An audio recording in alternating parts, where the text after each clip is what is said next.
आज मुंबईमध्ये बच्चू कडू आणि मुख्यमंत्र्यांची चर्चा होणार। मुख्यमंत्र्यांनी कर्जमाफीची तारीख दिली नाही तर रेल्वे बंद करण्याचा कडूंचा इशारा।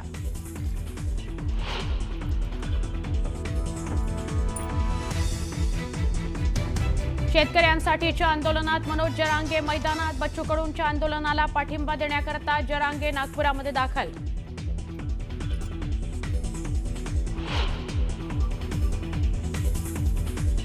शेतकऱ्यांवर लाठीचार्ज करण्याचं सरकारचं प्लॅनिंग होतं। बडे मुद्द्यामध्ये बच्चू कडूंचा मोठा आरोप। न्यायालयाच्या आडून सरकार खेळी करत असल्याचा तुपकरांचा गंभीर आरोप।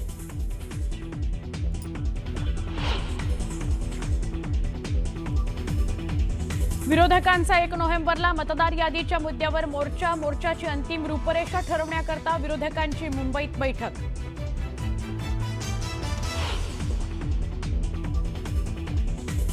मतदार यादीतील घोळा संदर्भात पुन्हा राज ठाकरेंचा लावा रे तो व्हिडिओ। मुंबईतल्या पदाधिकाऱ्यांच्या मेळाव्यात करणार प्रेझेंटेशन।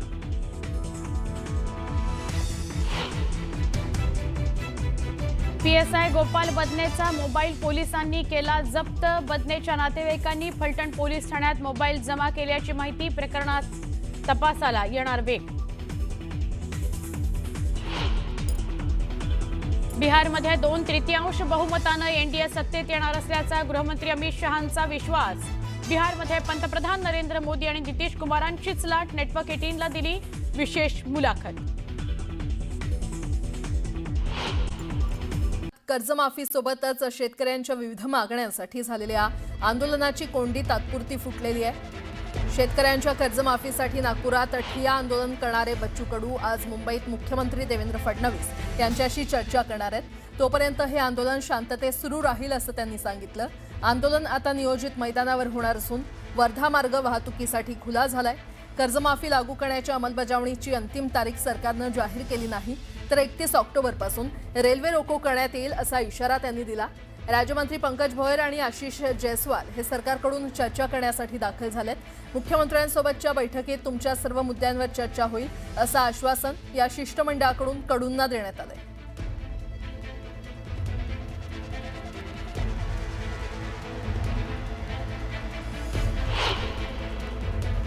शेतकऱ्यांच्या संपूर्ण कर्जमाफीच्या मागणीसाठी बच्चू कडूंनी महाएल्गार पुकारलेला आहे आणि याच महाएल्गारला साथ देत हजारो शेतकरी नागपुरात दाखल झाले। कर्जमाफीची मागणी करत या शेतकऱ्यांनी नागपूरमध्ये चक्का जाम केला। रेल्वे रोखल्या। शेतकऱ्यांच्या या आक्रमक आंदोलनामुळे नागपूर जाम झालं होतं।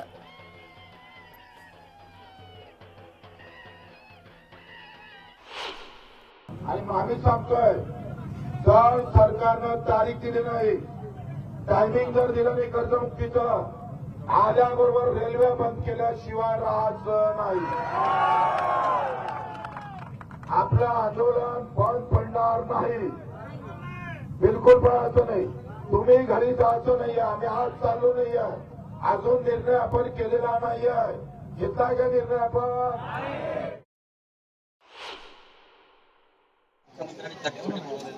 किती वाजता निघणार आहे, सोबत राहणार आहे, कुठल्या विषयावर चर्चा होणार आहे? सर्व आमचे शेतकरी नेते मंडळी राहणार।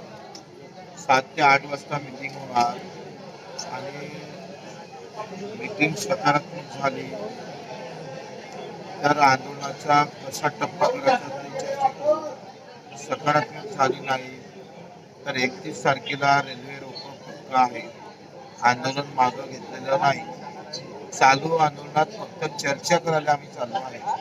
हो, आज जे संध्याकाळी चर्चा होणार आहे, त्या चर्चेमध्ये कोण मंत्री राहणार आहेत आणि तुमच्यासोबत कोण नेते राहणार आहेत? तर एकूण 35 प्रकारचे सचिव राहील, त्या खात्याचे सगळे मंत्री महोदय राहील, मुख्य सचिव राहील, मुख्यमंत्री राहील, 2 उपमुख्यमंत्री राहणार आणि मग तिथे चर्चा होईल। चर्चा जर सकारात्मक झाली नाही तर पुढच्या आंदोलनात दिशा काय राहील?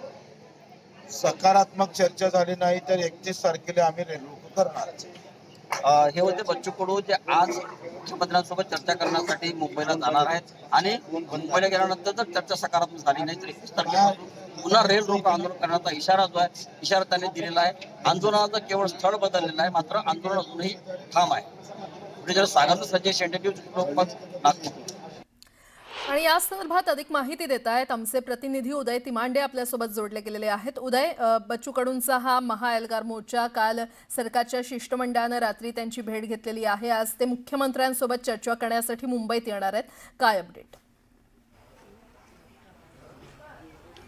अगदी खरं आहे. गेले 30 तास जे आहेत ती नागपूर हैदराबाद महामार्गावरची वाहतूक कोंडी जी आहे ती कालच्या सरकारच्या शिष्टमंडळासोबत झालेल्या चर्चेनंतर जी आहे ती फुटलेली आहे आणि या आंदोलनावर तात्पुरत्या स्वरूपाचा तोडगा निघालेला. मात्र आज राज्याचे मुख्यमंत्री आणि विविध खात्याचे मंत्री आणि 20 सचिवांसोबत जे आहे ते उच्चस्तरीय बैठक बच्चू कडू आणि त्यांच्या शिष्टमंडळाची मुंबईमध्ये होणार आहे. आणि ज्या 20 मुद्द्यांवर हे आंदोलन घेतलं होतं, प्रामुख्यानं कर्जमाफीचा जो मुद्दा होता त्या मुद्द्यावर जर सकारात्मक चर्चा झाली तर या आंदोलनाची कोंडी जी आहे ती फुटणार आहे. अन्यथा उद्या रेल रोको आंदोलन करण्याचा इशारा जो आहे तो बच्चू कडू यांनी दिलेला. आपण पाहतोय की कालपर्यंत जो हा राष्ट्रीय महामार्ग नागपूर हैदराबाद महामार्ग हा सुमारे 30 तास जो आहे तो जाम होता आणि त्यामुळे मोठ्या प्रमाणात वाहतूक कोंडी झाली होती. मात्र काल रात्री सरकारच्या शिष्टमंडळासोबत झालेल्या चर्चेनंतर जो आहे तो आता हा राष्ट्रीय महामार्ग जो आहे तो वाहतुकीसाठी मोकळा करण्यात आलेला आहे. आणि जी आंदोलनासाठी नियोजित जागा बच्चू कडू यांना देण्यात आली होती त्या जागी जे आहे ते काल रात्रीपासून या आंदोलनाला सुरुवात झालेली आहे. काल रात्री जे आहे ते नागपूर शहरामध्ये पाऊस कोसळला आणि त्या पावसाचा परिणाम देखील आंदोलनावर झाला.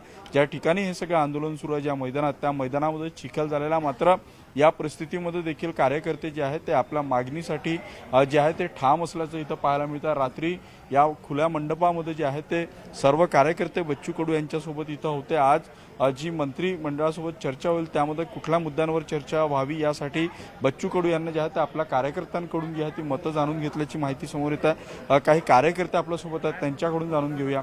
मला सांगा, गेले 4 दिवस तुमचे आंदोलन सुरू आहे, कालपर्यंत चक्का जाम होता, आता आज रात्री तुम्ही इथं आलेला आहात. काय इथून पुढे तुमची भूमिका? तुम्हाला वाटतं आजच्या या बैठकीमधून काही सकारात्मक तोडगा निघेल? तुमच्या न्यूज 18 लोकमत 18च्या माध्यमातून मी तुम्हाला सांगू इच्छितो, महाराष्ट्रातल्या तमाम शेतकऱ्यांना सांगू इच्छितो, आंदोलन संपलेलं नाही, आंदोलन सुरू झालेलं आहे. माननीय बच्चूभाऊ मंत्रिमंडळाशी चर्चा करायला आज संध्याकाळला मुंबईला जाणार आहे. तोपर्यंत इथं आंदोलनकारी सगळे थांबलेले आहे. उद्याचं मुख्य आंदोलन रेल्वे लोको आहे आणि आज सर्व पावसामुळे आम्ही इथं थांबलेलो आहे. समजा 3 रात्रीपासून अक्षरशः जागे आहे आम्ही सर्वजण आणि सर्व रस्त्यावर थांबलेले आहे.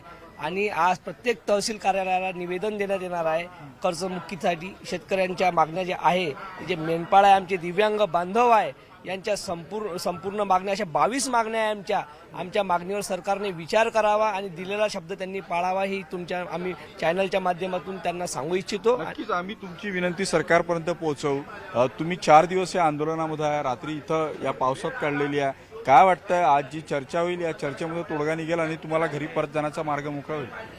आज आम्ही इथं आंदोलनामध्ये 3रा दिवस आहे.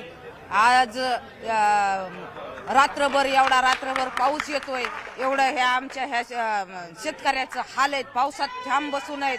तर ह्या सरकारने लवकर त्याचा निर्णय घ्यावा आणि जर नाही त्यांनी ह्या चर्चेत निर्णय घेतला तर आम्ही चक्काबंद आंदोलन तर करूच महाराष्ट्रभर, पण आम्ही ही रेल्वे रोको सुद्धा करणार आणि असं करणार. मला सांगा, यावेळी काय शेतात लावलं होतं, किती तुमचं नुकसान झालं? सरकारनं जर वेळीच मदत केली नाही तर काय स्थिती होती? शेतामध्ये मका, डाळिंब, केळी अशी विविध सोयाबीन, कपास होती आणि हे पावसामुळं आधी सर्व नष्ट झालेलं आहे. आता खायची सुद्धा पंचायत झालेली आहे शेतकऱ्याची आणि शासनाने 4-4.5 हजार रुपये देऊन शेतकऱ्यांच्या दुःखावर मीठ चोळलेलं आहे. तरी शासनानं या गोष्टीचा गंभीर विचार करून शेतकऱ्यांना कर्जमाफी द्यायची ही खरी वेळ आलेली आहे. तरी यावेळी शेतकऱ्यांची कर्जमाफी शासनाने करावी हीच आमची या माध्यमातून सरकारला विनंती आहे. नक्कीच आजची चर्चा जी आहे ती सकारात्मक व्हावी आणि आज जी आहे ती सरकारने या सकारात्मक भूमिका घेऊन शेतकऱ्यांची कर्जमाफी करावी अशी मागणी इथं केली जाते. आपण पाहतोय की अगदी शेतकरी असेल, दिव्यांग बांधव असतील, हे सगळे इथं जे आहे ते गेल्या 3 दिवसापासून तळ ठोकून आहे आणि आज देखील इथं कायम असणारा बच्चू कडू आज आपल्या शिष्टमंडळासह मुख्यमंत्र्यांशी चर्चा करायला मुंबईत येणार असले तरी हे आंदोलन इथंच कायम असणार आहे आणि संध्याकाळी या बैठकीत काय तोडगा निघतो त्यानंतर हे आंदोलन अधिक तीव्र करायचं की आंदोलनाचं विसर्जन करायचं यावर निर्णय होणार आहे. मात्र हे सगळे शेतकरी आणि कार्यकर्ते जे आहेत ते आशादायी आहे की आजची जी मुख्यमंत्र्यांसोबत होणारी बैठक आहे ती सकारात्मक होईल आणि या आंदोलनावर तोडगा निघून आज हे कार्यकर्ते, हे शेतकरी सगळे आपापल्या घरी परत जातील. निश्चितच बच्चू कडूंची मुख्यमंत्र्यांसोबत चर्चा झाल्यानंतर चर्चेअंती नेमका काय निर्णय होतो हे पाहणं महत्त्वाचं ठरणार आहे. धन्यवाद उदय या संपूर्ण माहितीसाठी.